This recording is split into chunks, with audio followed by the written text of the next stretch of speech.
Hello बच्चों, कैसे हो आप सब। मैं बहुत बढ़िया हूँ बच्चे। बच्चों, लास्ट क्लास में हमने ये स्टार्ट किया था प्रॉपर्टी प्लांट इक्विपमेंट। उसमें लास्ट क्लास में हमने देखा था कि definition of property plant equipment, कि प्रॉपर्टी प्लांट इक्विपमेंट है क्या, उसमें क्या डेफिनेशन है। उसमें दो बातें बताई थी, तो यूज उसका क्या है, अगर प्रोडक्शन में है, production supply goods and services में है, हेड फॉर रेंटल पर्पस है, एडमिनिस्ट्रेटिव पर्पस है, तीनों में से कोई भी एक पर्पस है। एंड सेकंड उसकी लाइफ 12 महीने से ज़्यादा है तो प्रॉपर्टी प्लांट इक्विपमेंट है। उसके बाद हमने बात की थी कुछ वेस्टिंग एसेट और नेचुरल रिसोर्सेज वगैरह, या हमारे बायोलॉजिकल एसेट्स, ये उसका पार्ट नहीं है, लेकिन बेयर प्लांट उसका पार्ट है। बेयर प्लांट हमने देखा ही था कि क्या है बेयर प्लांट। बेयर प्लांट वो आइटम है, वो ऐसे प्लांट्स हैं जो सिर्फ और सिर्फ गुड्स प्रोड्यूस करते हैं, उनके गुड्स मार्केटेबल हैं, हम उनकी लकड़ वगैरह नहीं बेचा करते, वो अपने आप में कोई प्रोड्यूस है, अपने आप में कोई गुड्स नहीं है। तो ये सब देखने के बाद आज हम बच्चे आगे चलते हैं हमारे नेक्स्ट कंसेप्ट पे, recognition criteria of property plant.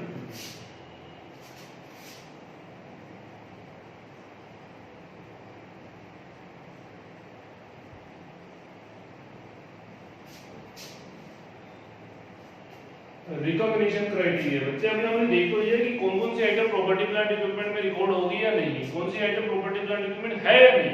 अब उनमें से कौन सी रिकॉर्ड करने वाली है ये देखते हैं जरा। मींस फर्दर फिल्टर लगाया है इन लोगों ने। तो इसमें क्या है जी, ये कहते हैं दो ही रिकॉग्निशन क्राइटेरिया, एक बेसिक रिकॉग्निशन क्राइटेरिया जो शुरू से सभी एसेट्स के साथ है, वो यहाँ भी है, future economic benefits will flow to the entity, कि फ्यूचर में कुछ इकोनॉमिक बेनिफिट्स इस एंटिटी को, इस एसेट से रिकवर होने चाहिए, तो आप लोग इसे रिकॉग्नाइज करेंगे। सेकंड कंडीशन है कॉस्ट ऑफ एसेट या item can be measured reliably।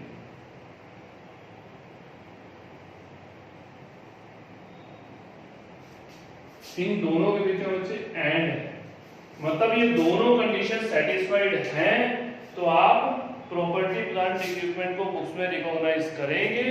अगर नहीं सेटिस्फाइड तो आप प्रॉपर्टी प्लांट इक्विपमेंट को बुक्स में रिकॉग्नाइज नहीं करेंगे। मतलब इन्होंने सीधी सी बात क्या बोली जी, अगर आपको बुक्स में प्रॉपर्टी प्लांट इक्विपमेंट को रिकॉग्नाइज करना है तो सबसे पहले देखना पड़ेगा जी क्या उसकी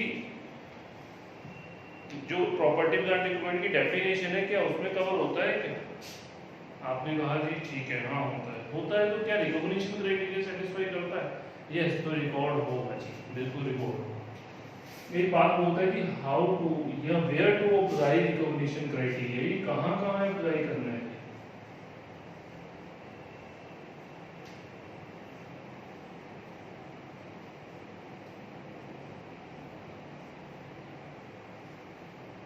रिकॉग्निशन क्राइटेरिया क्या होता है बच्चे, क्या ये एसेट इसमें रिकॉर्ड होगी या नहीं होगी, वही क्राइटेरिया डिपेंड करता है। अगर इस क्राइटेरिया की कंडीशन सेटिस्फाई की जाती है तो वही एसेट बुक्स में रिकॉर्ड होती है, अदरवाइज वो एसेट बुक्स में रिकॉर्ड नहीं होती। जैसे फॉर एग्जांपल आपने कोई ऐसे एसेट खरीदी जो आपको फ्यूचर में कोई इकोनॉमिक बेनिफिट नहीं देने वाली, तो ये कहता है कि वो आपको बुक्स में रिकॉर्ड करने की जरूरत नहीं है, आप उसे बुक्स में एसेट रिकॉर्ड भी मत करें। दूसरा, अगर आपने कोई ऐसी एसेट खरीदी जिसकी आपको कॉस्ट ही नहीं पता, तो भी आप उसे बुक्स में रिकॉर्ड नहीं करेंगे।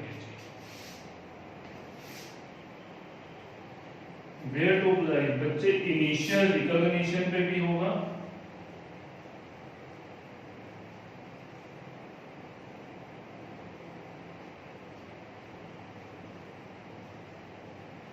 मीन्स इनिशियल रिकॉग्निशन मतलब at the time of purchase और construction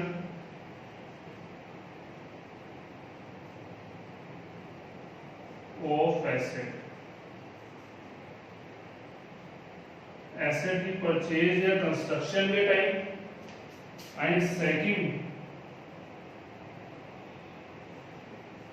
and subsequent recognition।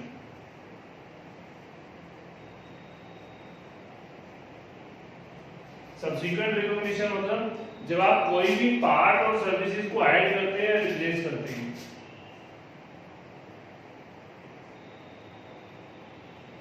To add और रिप्लेस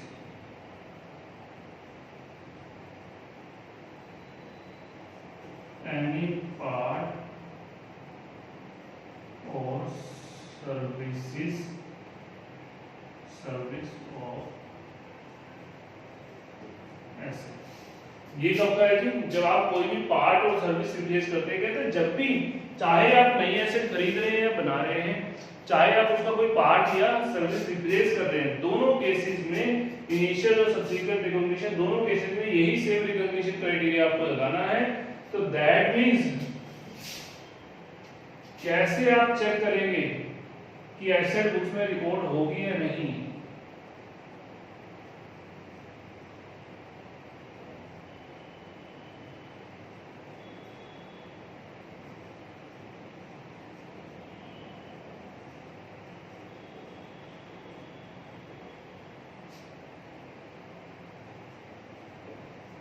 आप लोग कैसे चेक करेंगे कि आइटम बुक्स में प्रॉपर्टी प्लांट इक्विपमेंट के रूप में रिकॉग्नाइज होगी या नहीं? सबसे पहले चेक करें इस item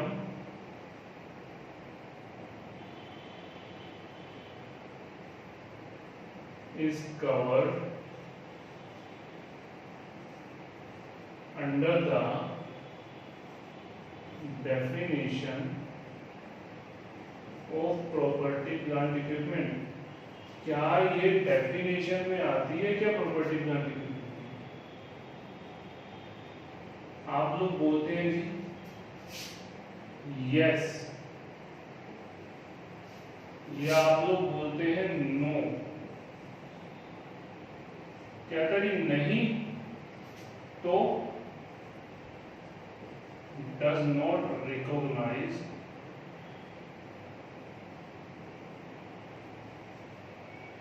as PB and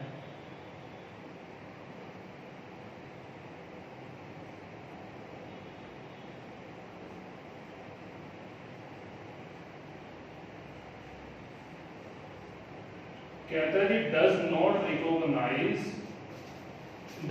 recognize as it is not an item of PP। आप इसे रिकॉग्नाइज नहीं करेंगे क्योंकि ये प्रॉपर्टी प्लांट इक्विपमेंट की आइटम ही नहीं है अगर ये सेटिस्फाइड नहीं करती डेफिनेशन। अगर डेफिनेशन सेटिस्फाई कर देती है तो नेक्स्ट क्वेश्चन आपका होगा डज इट सेटिस्फाइज रिकॉग्निशन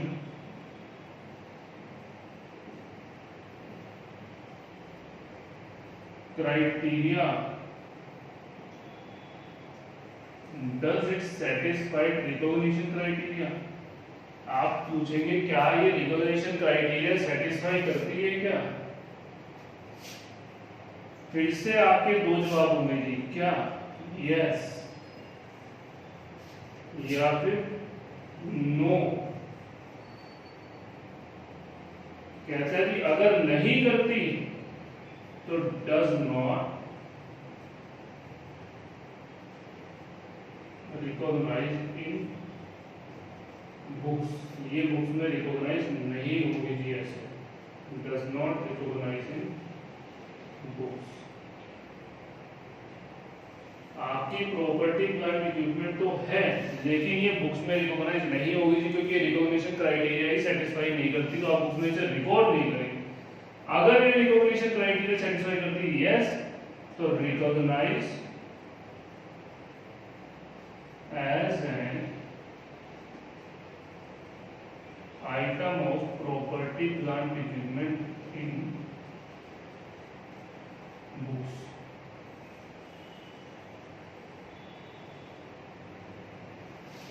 ये है बच्चे पूरा इसका क्रक्स है, इसकी डेफिनेशन का, रिकॉग्निशन क्राइटेरिया का। इसने पहले बात की, जो लास्ट क्लास में हमने बात की डेफिनेशन की। अब जो जो आइटम्स डेफिनेशन में कवर्ड हुई वो तो हम आगे ले जाएंगे इस एस में, जो नहीं कवर्ड हुई उन्हें फर्स्ट स्टेप में बाहर निकाल दिए। चलो बाहर, तुम लोग तो डेफिनेशन में ही नहीं आते, तुम प्रॉपर्टी प्लांट इक्विपमेंट हो ही नहीं। जो इक्विपमेंट है वही आगे चलेंगे हमारे साथ इस एज में। अब आगे चलकर फिर से एक बैरिकेड लगा दिया वहां पर, चेक करवाओ भाई साहब, चेक करवाओ क्या कि क्या तुम रिकॉग्निशन क्राइटेरिया सेटिस्फाई करते हो क्या? उन्होंने बोला जी नहीं, रिकॉग्निशन क्राइटेरिया तो हम नहीं सेटिस्फाई कर रहे, या तो हमारी कॉस्ट ही मेजर नहीं की जा सकती या फिर हम फ्यूचर इकोनॉमिक बेनिफिट्स नहीं प्रोवाइड कर सकते एंटिटी को। दोनों में से कोई भी एक रिकॉग्निशन क्राइटेरिया हम सेटिस्फाई नहीं कर रहे, तो दैट मींस आप रिकॉग्निशन क्राइटेरिया नहीं सेटिस्फाई कर रहे, दोनों कंडीशन सेटिस्फाई करनी जरूरी है।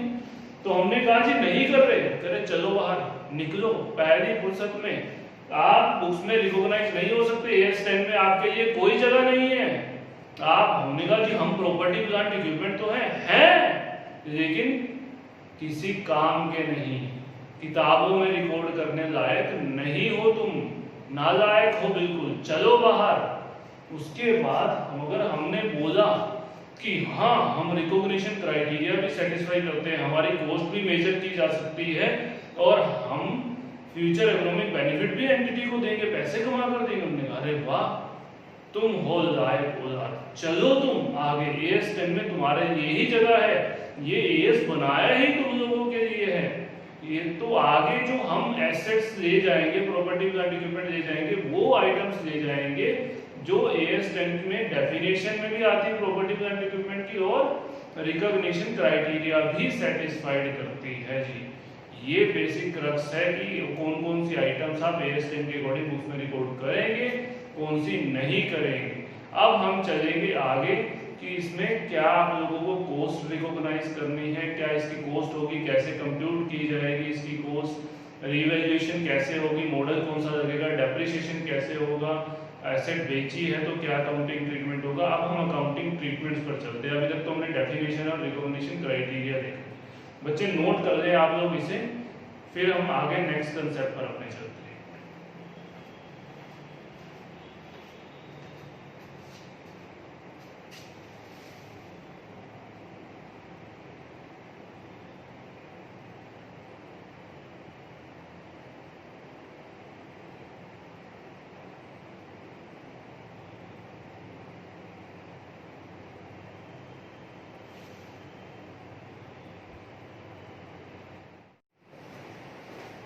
लो बच्चों, अब हमने बात कर ली डेफिनेशन की, हमने बात कर ली रिकॉग्निशन की। अब रिकॉग्निशन में हमने बात पढ़ी थी, क्या पढ़ा हमने रिकॉग्निशन में कि अगर cost of the item property plant equipment can be measured reliably and future economic benefit is flown to the entity, तो वो रिकॉग्नाइज की जाएगी। अब मेन बात आती है कि व्हाट इज द कॉस्ट। अब हमने इसमें कॉस्ट की बात की तो बात आती है व्हाट इज द कॉस्ट, तो लिख ले जरा,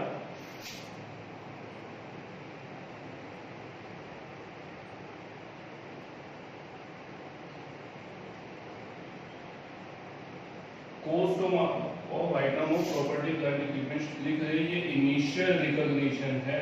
हमने रिकॉग्निशन में भी बात की थी कि 2 स्टेज पे रिकॉग्निशन होगा, ये इनिशियल रिकॉग्निशन की हम बात कर रहे हैं। Cost of item of property plant equipment क्या कॉस्ट होगी जी? ये कहता है कि कॉस्ट में कुछ ऐसी आइटम, कुछ ऐसे एक्सपेंसेस हैं जो include,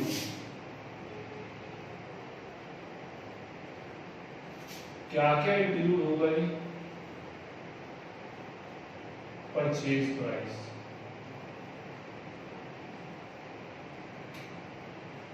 of item, non refundable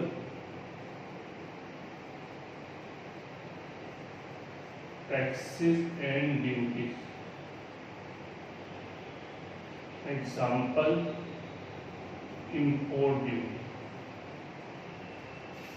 बच्चे कोई भी ऐसे टैक्सेस और ड्यूटी जिनके रिफंड नहीं मिलेगा या क्रेडिट नहीं मिलेगा आप लोगों को, तो आप लोग उसे कॉस्ट का पार्ट बना देंगे। फॉर एग्जांपल इंपोर्ट ड्यूटी आप कस्टम में पढ़ते होंगे, मोस्ट ऑफ द गुड्स की इंपोर्ट ड्यूटी का क्रेडिट नहीं मिलता, तो इसीलिए वो इंपोर्ट ड्यूटी कॉस्ट का पार्ट बन जाएगी। Third, any directly attributable cost, कोई भी डायरेक्टली एट्रीब्यूटेबल कॉस्ट होगी example transit insurance, freight,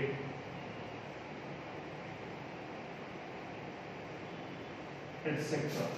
transit insurance में गुड्स खरीद कर जाए रास्ते तक का इंश्योरेंस उसकी कोस्ट का पार्ट बनेगा। फ्रेट अगर उस पर कोई पे की गई वो भी उसकी कोस्ट का पार्ट बनेगी। सेलिंग के टाइम जो फ्रेट पे की गई वो कोस्ट का पार्ट नहीं बनती, जो परचेज के टाइम पे की जाती है वो कोस्ट का पार्ट बनती है। And last and the most important, present value of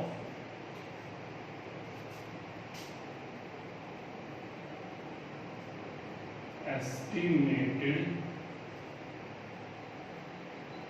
liability for future dismantling, decommissioning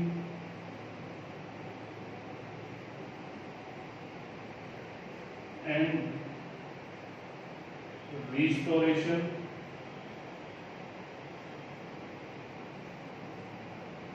and similar liability। इसके ऊपर स्टार लगा देना बच्चे, बहुत इंपॉर्टेंट पॉइंट है। ये कहता है कि इसने एक नई बात बोली है जो पहले आपका इस टाइम में नहीं बोलता था, आज तक आपने कहीं सुनी भी नहीं होगी। ये बातें बिल्कुल टोटली न्यू टॉपिक है सेल्स का। ये तो हमें पता है कि परचेज प्राइस कोस्ट का पार्ट है, नॉन रिफंडेबल टैक्सेस ड्यूटी भी कोस्ट का पार्ट है, कोई डायरेक्टली एट्रिब्यूटेबल एक्सपेंस है वो भी कोस्ट का पार्ट है जी। आप लोगों ने इंस्टॉलेशन दी, इंस्टॉलेशन भी आप इसमें लिख सकते हैं मशीनरी की। Installation expenses etcetera. लास्ट इसने बोला जी present value of estimated liability, estimated cost of future dismantling, decommissioning, restoration and similar liabilities. ये क्या कह रहा है? ये कहता है कि फॉर एग्जांपल आपने आज कोई प्लांट लगाया, उस प्लांट की लाइफ 20 साल है। आपको पता है कि 20 साल बाद उस प्लांट को या तो रिस्टोर करना पड़ेगा, उस लोकेशन को रिस्टोर करना पड़ेगा, या उसे डिसमेंटल करना पड़ेगा। मींस वो आपने किसी भी प्लेस पे जमीन पर कहीं भी उसे सेटअप कर दिया तो उसे वहां से निकालना पड़ेगा, उसे जमीन से बिल्कुल अलग करना पड़ेगा, डिसमेंटल करना पड़ेगा, ताकि जो नॉर्मली आपकी जमीन है वो बिल्कुल नेचुरल लोकेशन पे आ जाए जैसे पहले थी। अब 20 साल बाद उस प्लांट को आपको डिसमेंटल करना है, डीकमीशन करना है, तो आपको ये पता है कि आज जो प्लांट लगा है, आज उसकी कॉस्ट अगर 10 करोड़ है तो 20 साल बाद डिसमेंटल करने पे भी उसे 10 लाख रुपए लग जाएंगे।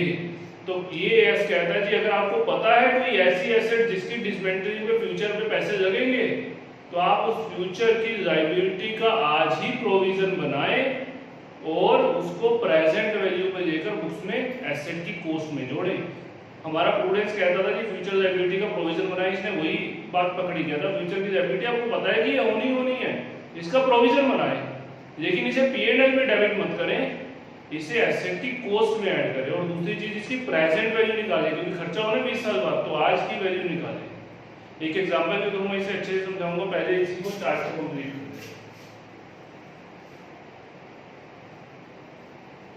कुछ चीजें एक्सक्लूड भी करता है, ये कहता है ये कभी भी किसी भी एसेट की कॉस्ट का पार्ट नहीं बन सकती। Advertisement expense,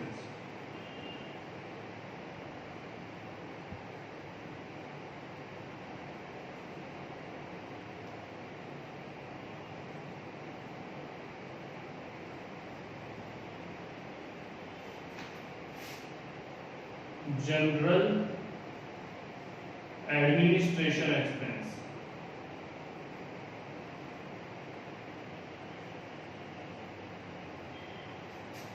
staff training cost,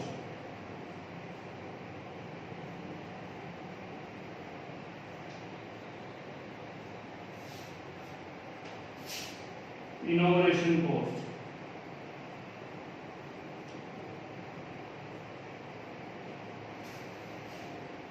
ये कुछ ऐसे हैं बच्चे जो आप लोगों की कभी भी कॉस्ट का पार्ट नहीं बन सकती, या फिर आप इसमें एक लाइन वो भी जोड़ सकते हैं, cost of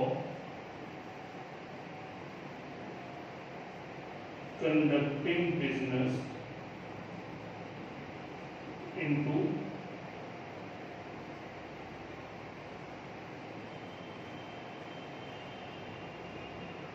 the cost of shifting business into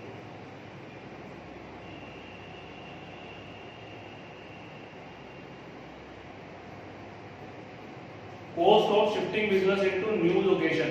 आपने एक बिजनेस को एक लोकेशन से दूसरी लोकेशन पे शिफ्ट कर दिया, प्लांट प्लॉट आगे शिफ्ट कर दिया, जो शिफ्टिंग की कॉस्ट है वो कभी भी एसेट की कॉस्ट का पार्ट नहीं बनेगी। आप उसे एसेट की कॉस्ट में नहीं जोड़ सकते कि हमने शिफ्ट किया होगा, तो कोई नेसेसरी नहीं है। आप अपनी मर्जी से जब मर्जी शिफ्ट करना चाहिए, वो एसेट की कॉस्ट का पार्ट नहीं है, वो आपका रेवेन्यू एक्सपेंस है, पीएनएल में जाएगा। Administrative expense, general administrative normally आपके पीएनएल में जाते हैं, ट्रेडिंग में नहीं जाते, गुड्स की कॉस्ट का पार्ट भी नहीं बनते हैं, आपकी मशीनरी की कॉस्ट का पार्ट भी नहीं बनते। स्टाफ ट्रेनिंग कॉस्ट, आपने कोई नया प्लांट नई मशीनरी इंस्टॉल की, उसके लिए स्टाफ को ट्रेनिंग दिलवाई, वो आपकी कॉस्ट का पार्ट नहीं है। क्यों? वैसे तो स्टाफ को ट्रेनिंग दिलवाना बहुत जरूरी है, एसेट रेडी टू यूज नहीं होगी। वो कहता है एसेट तो रेडी टू यूज है ना, स्टाफ चाहे उसे आप उसे यूज नहीं कर पा रहे, आप खुद यूज नहीं कर पा रहे, वे एसेट तो रेडी टू यूज है, तो हमें उससे फर्क नहीं पड़ता। And second thing, one of the most important, asset की बेसिक डेफिनेशन क्या है कि फ्यूचर इकोनॉमिक बेनिफिट में ये कॉस्ट मेजर कर सको। और सबसे इंपॉर्टेंट चीज, it will be in the control of the entity, या फिर ये कहा जाता है लोग टेक्निकल लैंग्वेज में कि एसेट्स क्या है, that are the resource controlled by the entity. ऐसे रिसोर्स जो कंट्रोल किया हुआ, स्टाफ को आप कभी भी कंट्रोल नहीं कर सकते कि वो 10 साल या 20 साल आप ही के पास रहे, वो कभी भी शिफ्ट हो सकते हैं। तो इसलिए स्टाफ ट्रेनिंग कॉस्ट आपकी इसकी कॉस्ट का पार्ट नहीं बनेगी, वो ह्यूमन बीइंग है, आपके कंट्रोल में कभी भी नहीं रह सकते। इनॉग्रेशन कॉस्ट, आपने नया प्लांट लगाया, मशीनरी लगाई, बिल्डिंग लगाई, नई फैक्ट्री लगाई नहीं, और इनोग्रेशन के लिए आप लोगों ने उस पर लाखों रुपए खर्च कर दिए, लोगों को बुलाया, मिठाइयाँ बांटी, गिफ्ट बांटे, और किसी स्टार को बुलाया वहाँ पर परफॉर्मेंस देने के लिए, सिर्फ किस लिए? ताकि पब्लिसिटी हो जाए लोगों में। ये कहता है कि ये एडवर्टाइजमेंट और पब्लिसिटी कॉस्ट ही है, आप इनोग्रेट करें या ना करें उससे प्लांट पे फर्क नहीं पड़ता, हम उसकी कॉस्ट में इसे ऐड नहीं करेंगे। Cost of shifting business into new location, हमने बात करी, एक लोकेशन से दूसरे में शिफ्ट करने में जो भी कॉस्ट होगी वो भी कॉस्ट का पार्ट नहीं बनेगी। अब अभी हमने बात की थी present value of estimated liability और फ्यूचर डिफरेंट, इसके ऊपर एक एग्जांपल करते हैं, आप लोग पहले इसे नोट कर लें।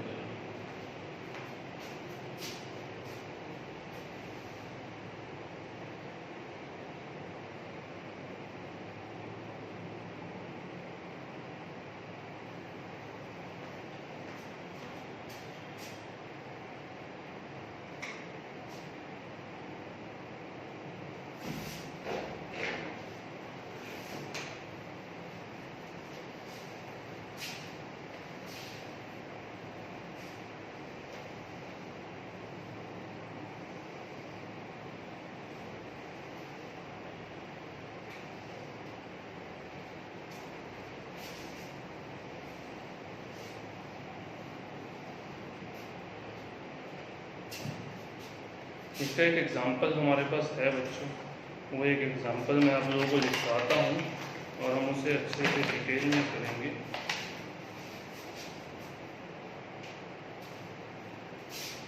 एग्जाम्पल पहले भी हमने कुछ किया होगा, नंबर मुझे याद नहीं है, आप जो नंबर डाल देना अगर हमने पहले कुछ किया, आई थिंक नहीं किया शायद, एग्जाम्पल नंबर 1 ही है, अगर किया हो तो आप चेंज कर देना। कहता है कि A limited purchase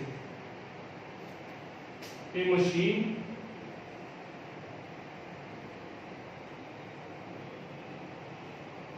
costing rupees 10 crore and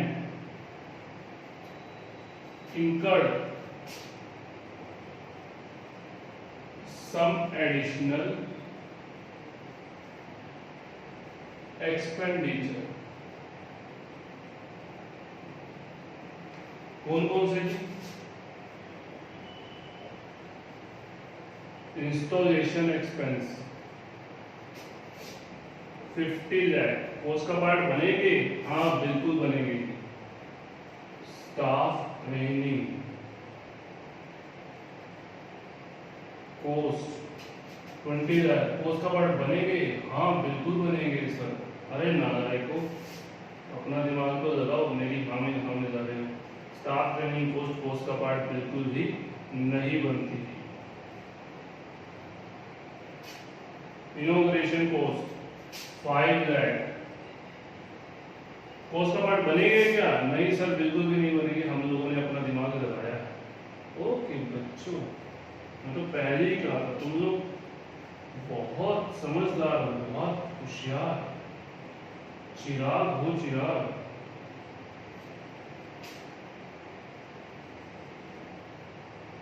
बस कभी कभी इस चिराग के नीचे ही अंधेरा हो जाता है। क्या कह रहे थे? Life of the machine is 20 years. After that such machine need to be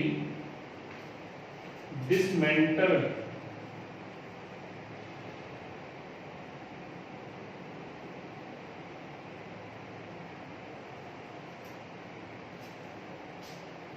and estimated cost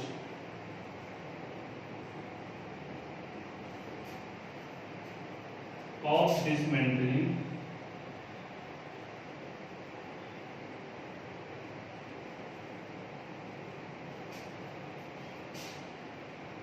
is rupees 1 crore after 20 years. Present value factor है 10% per annum. Compute cost of machine and also generalized. चलो जिसने क्या बोला, एक machine खरीदी 10 करोड़ रुपए की, कुछ इंस्टॉलेशन एक्सपेंस किए 50 लाख रुपए, स्टाफ ट्रेनिंग 20 लाख रुपए और इनोग्रेशन कॉस्ट 5 लाख रुपए भी इनकर्ड की, और 20 साल बाद मशीन को डिसमेंटल करना पड़ेगा जिसकी कॉस्ट होगी जी 1 करोड़ रुपीस। तो 20 साल का हमें प्रेजेंट वैल्यू फैक्टर भी दिया है 10% पर एनम। कहता है कि कॉस्ट ऑफ द मशीन निकालो। लो जी, हम फटाफट से निकालते हैं जरा। कॉस्ट ऑफ मशीन और जर्नलाइज भी करने को बोल रहा है, ये तो सोने पर सुहागा हो गया। परचेज प्राइस कितना है? 10 करोड़। इंस्टॉलेशन कॉस्ट का पार्ट बनेगी? हाँ सर बिल्कुल बनेगी। एक ही बात को बार बार क्यों पूछते हैं बच्चों? इतना आसान क्वेश्चन क्या पूछूंगा? स्टाफ ट्रेनिंग इनोग्रेशन दोनों नहीं बनेगी जी।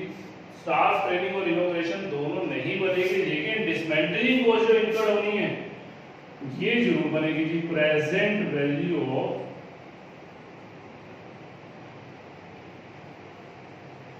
Estimated dismantling liability 20 crore. इसका 10 साल का 20 पे प्रेजेंट वैल्यू फैक्टर, सॉरी 10% का 20 साल का प्रेजेंट वैल्यू फैक्टर कितना निकलता है? 1 divide by 1.1 1 2 10 11 12 13 14 15 16 17 20।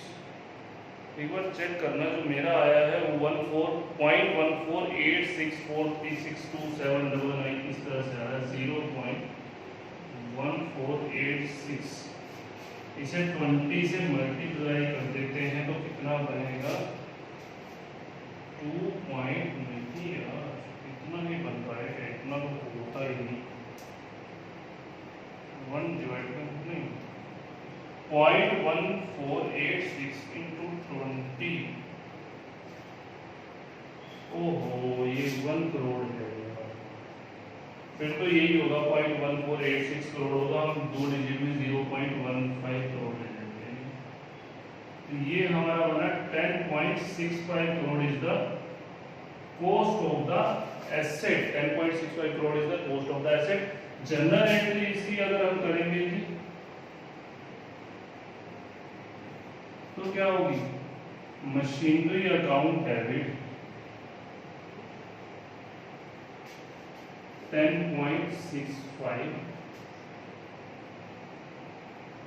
Crore to bank account 10.50 crore to provision for future dismantling liability account 0.15 crore. That is the journal entry बच्चों। मशीनरी की कॉस्ट पे आपने पूरा ऐड कर दिया, प्रोविजन आज ही बना दिया फॉर फ्यूचर डिसमेंटलिंग लायबिलिटी, और बैंक से आपके 10.5 ही गए क्योंकि मशीनरी का परचेज प्राइस और इंस्टॉलेशन आपके पास से गया है। प्रोविजन जो आपने बनाया फ्यूचर के लिए वो तो अभी आपके पास से गया ही नहीं है। इसी का प्रोविजन के लिए नीचे एक नोट भी लिख लो, पहले ही से नोट कर दो, फिर मैं आपको एक एडिशनल नोट लिखवा देता हूँ इसके नीचे, इसका जो अकाउंटिंग ट्रीटमेंट हमने किया है उसके रिगार्डिंग।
चलो जी, एक एडिशनल नोट मैं आप लोगों को लिखवाता हूँ, वो लिख दें आप।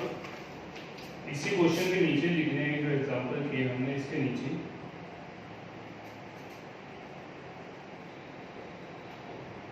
Provision for future estimated decommissioning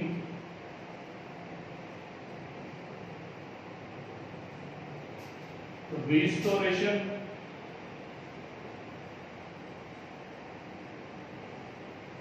and other similar liability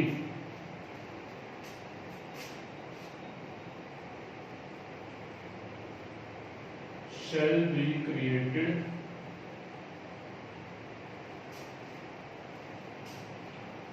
by applying present value to the above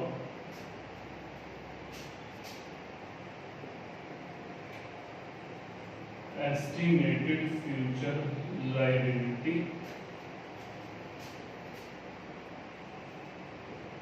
at the time of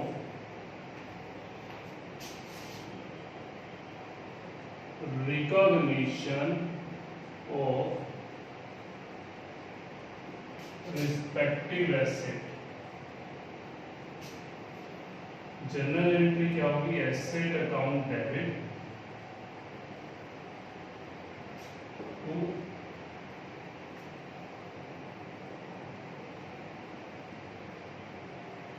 provision for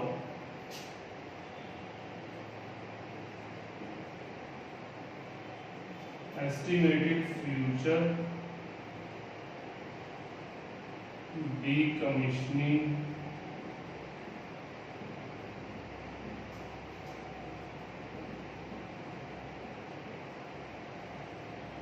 dismantling and restoration liability account. ये होगी बच्चे आप लोगों की जनरल एंट्रीज की। ये मैंने लिखवाया आपको कि जो भी आपका प्रोविजन होगा for future estimated dismantling restoration वो आप निकालेंगे कैसे? अप्लाई करेंगे प्रेजेंट वैल्यू फैक्टर, जो भी आपकी एस्टिमेटेड लायबिलिटी होगी उसमें प्रेजेंट वैल्यू फैक्टर लगाएंगे और at the time of recognition of asset आप उस एसेट की कॉस्ट में जोड़ कर उसे रिकॉर्ड कर देंगे एसेट की कॉस्ट भी इंक्रीज हो गई, आपका प्रोविजन भी बन गया जो आपका नॉन करंट लायबिलिटी में प्रोविजंस के हेड में, नॉन करंट लायबिलिटी में, अदर नॉन करंट में प्रोविजंस के हेड में ये स्टैंड रहेगा आपका जब तक एक्सपेंड नहीं होगा जी। क्लियर है बच्चों? और इसकी हर साल आप असेसमेंट भी कर सकते हैं, दोबारा इसमें कुछ ना कुछ इंक्रीज हो सकता है, जो इंक्रीज होगा आप उसे अपने पास एसेट की कॉस्ट में दोबारा जोड़ेंगे और इसे इंक्रीज कर देंगे, डिक्रीज होगा तो एसेट की कॉस्ट भी कम कर देंगे आप इससे। लो जी बच्चों, ये तो था कि अगर नई कोई एसेट है तो उसकी कॉस्ट क्या होगी। अब हम बात करते हैं जरा, क्या जो सब्सिक्वेंटली हम एसेट एक्वायर करते हैं उसकी भी कॉस्ट मेजर की जा सकती है, या सब्सिक्वेंटली हम कुछ पार्ट रिप्लेस करते हैं? हाँ बिल्कुल, जो हमारे सब्सिक्वेंट एक्सपेंसेस है उसके बारे में अब हम बात करते हैं। ये हो गया, नोट कर ले बच्चे इसे सब्सिक्वेंट के लिए। चलो यहाँ जगह है, वैसे हम कर सकते हैं, या आप लोग इसे नोट करके रबी कर लें, फिर ही मैं लिखवाता हूँ।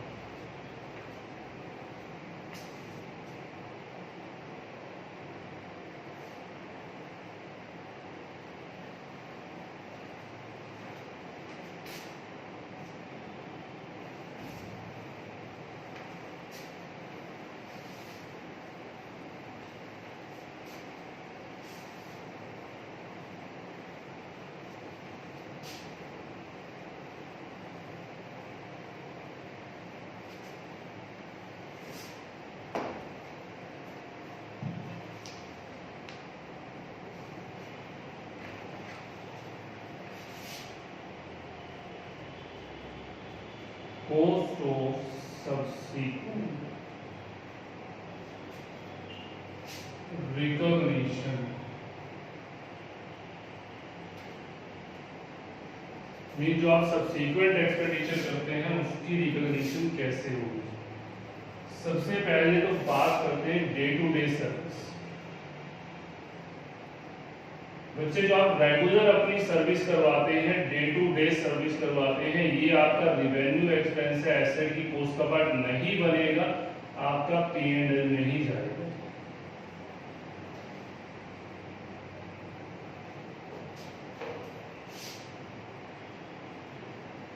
P&L।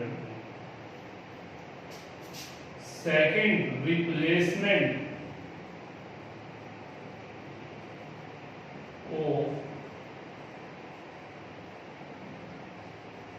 एडिशनल पार्ट, जो आपका एडिशनल पार्ट है अगर आप उसको रिप्लेस करेंगे तो क्या होगा जी, covered bye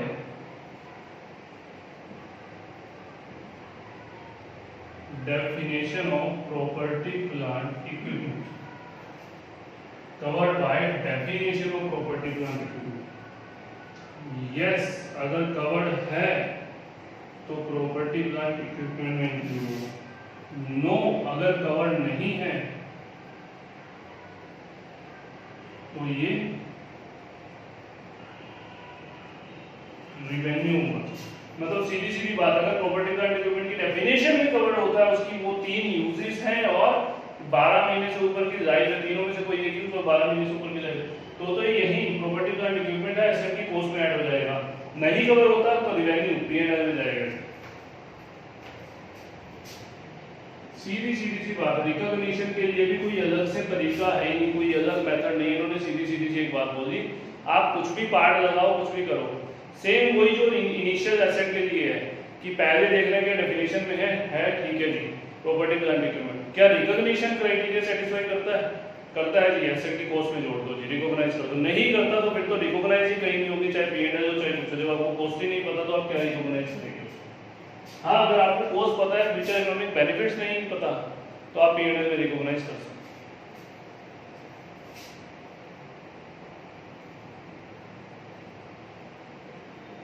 Cost of major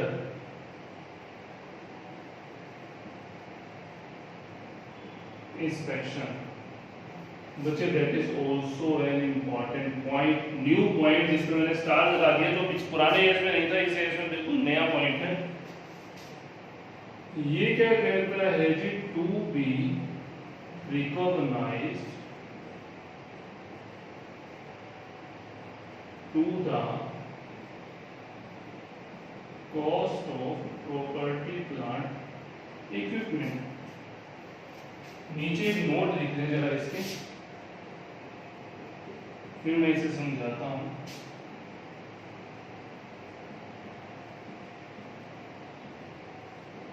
carrying amount of, ये यहाँ नीचे लिखने हैं पार्ट का भी,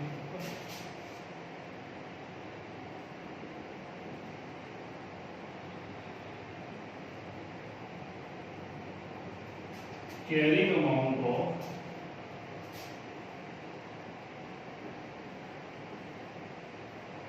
previous part or inspection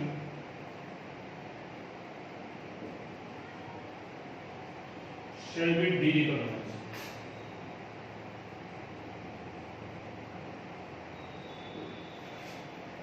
क्या कह रहे बच्चे, अभी तक हमने बात की थी कोई भी मेजर पार्ट आपने रिप्लेस किया एसेट का तो उसकी कॉस्ट में जुड़ जाता था, उसकी कॉस्ट का पार्ट बन जाता था, आप उसे ऐड कर देते थे एसेट में।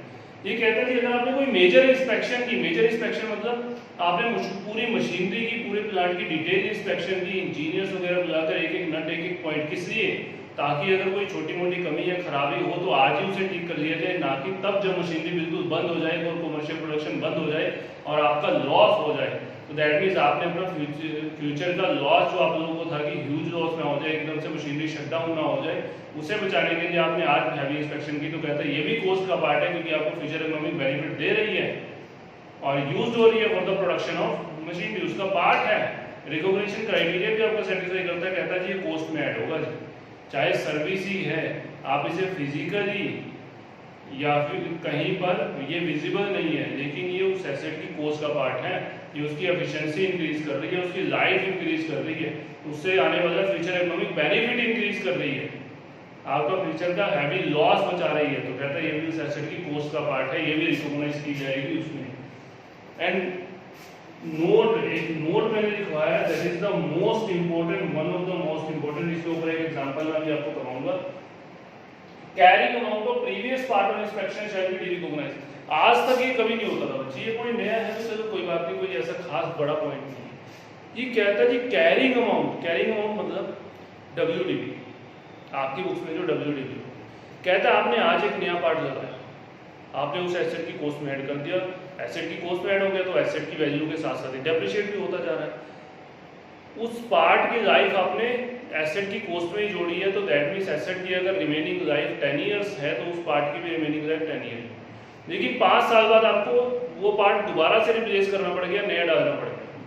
तो कहता है जो पिछले वाला होगा पार्ट जो आपने 5 साल पहले लगाया था, उस पार्ट को आपने एसेट की कॉस्ट में जोड़ा था और वो 10 साल में डेप्रिशिएट होना था, दैट मींस अभी फुली डेप्रिशिएट नहीं हुआ, अभी 50 या 60% डेप्रिशिएट हुआ होगा।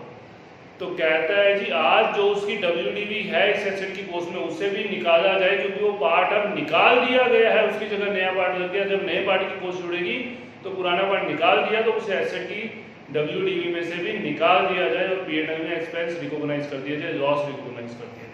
ये पॉइंट कहता है। इसके लिए मैं आपको एक एग्जांपल करवाता हूँ जिसमें हम पुराना कंसेप्ट और नए कंसेप्ट दोनों में डिफरेंस समझेंगे। नोट करें जरा एग्जांपल, इसे नोट कर ले बच्चे, मैं रब कर देता हूँ फिर हम एग्जांपल करते हैं।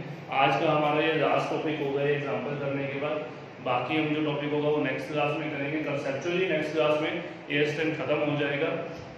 उसके बाद हमने कुछ आपके जो एडिशनली क्वेश्चन हैं जो आपको मैंने मॉड्यूल में दिया वो करने हैं, वो देखते हैं अगर नेक्स्ट क्लास में होगा ठीक है, नहीं तो एक क्लास और लगानी पड़ी तो हम लगा देंगे उसकी। ये नोट कर लें।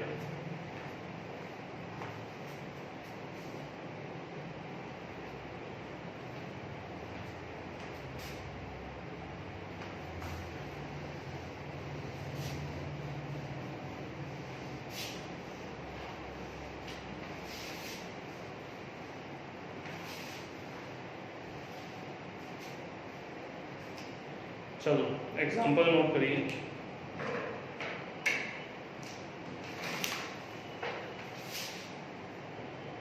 Example number I think here 2। On 1 April 2017 carrying amount of machine is rupees 15 lakh.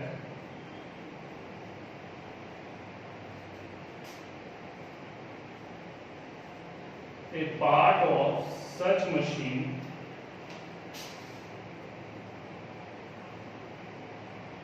is replaced on same date, means 1st April 17, having cost of rupees 3 lakh.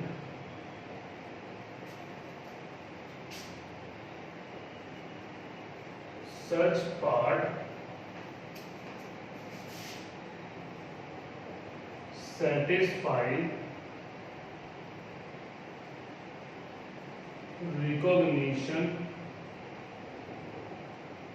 Criteria, मतलब एसेट की डेफिनेशन तो आता ही होगा तभी recognition criteria check किया होगा। जो asset की डेफिनेशन में नहीं आता उसका तो रिकॉग्निशन क्राइटेरिया चेक नहीं। Carrying amount of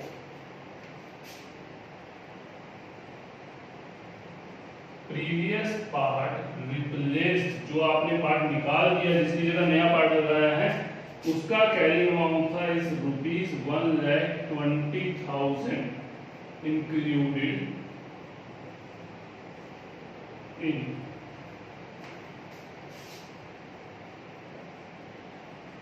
carrying amount of above machine या सच मशीन लिख सकते हैं। इस मशीन की कॉस्ट में इंक्लूड है already compute revised carrying amount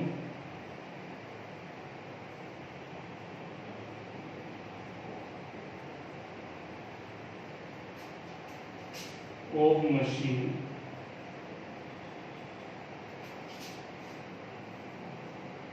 as per old and new AS 10 दोनों के अकॉर्डिंग। ये कहता है जी एक एसेट है जिसकी 1 अप्रैल 2017 जहां आज हम खड़े हैं इसकी वैल्यू 15 लाख रुपए है, बुक्स में कैरिंग अमाउंट इसका 15 लाख है। एक पार्ट रिप्लेस कर रहे हैं जिसकी आज की कॉस्ट 3 लाख रुपए है और जो पुराना पार्ट रिप्लेस किया जा रहा है जो खराब हो गया उसका कैरिंग अमाउंट उस 15 लाख में इंक्लूड है 1,20,000। तो कहता है जी पुराने और नए AS10 के अकॉर्डिंग आज इसकी वैल्यू बताएं, तो हम पुराने और नए AS10 के अकॉर्डिंग लगाते हैं। एक तरफ हम करते हैं ओल्ड कंसेप्ट और दूसरी तरफ न्यू कंसेप्ट। ओल्ड कंसेप्ट तो था, ये था जी AS10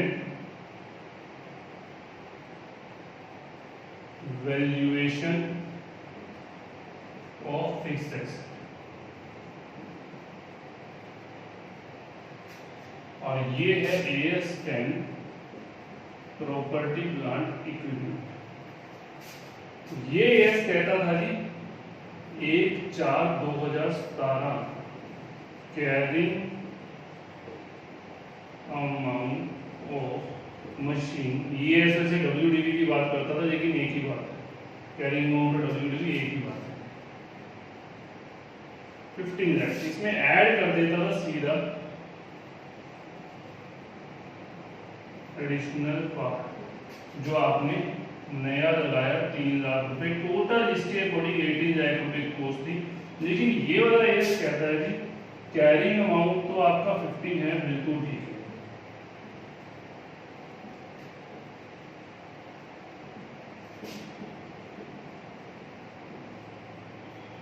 आपने नया पार्ट लगाया उसे ऐड किया, मुझे कहता है कोई दिक्कत ही नहीं, बिल्कुल सही। लेकिन जो पुराना पार्ट उस एसेट की कॉस्ट में था जो आज निकाल दिया गया, क्या उसे निकाल के सीधा P&L में रिकॉग्नाइज नहीं करना चाहिए? वो इस एसेट में डेप्रिशिएट अब क्यों हो जब वो इस एसेट का पार्ट ही नहीं है? तो कहता है जी उसे भी लेस निकाल दिया जाए जी carrying amount of replaced part 1,20,000, तो ये आपके पास बना जी 16,80,000। That is the value of your current revised carrying amount as per the new AS. ये तो है आपकी रिवाइज्ड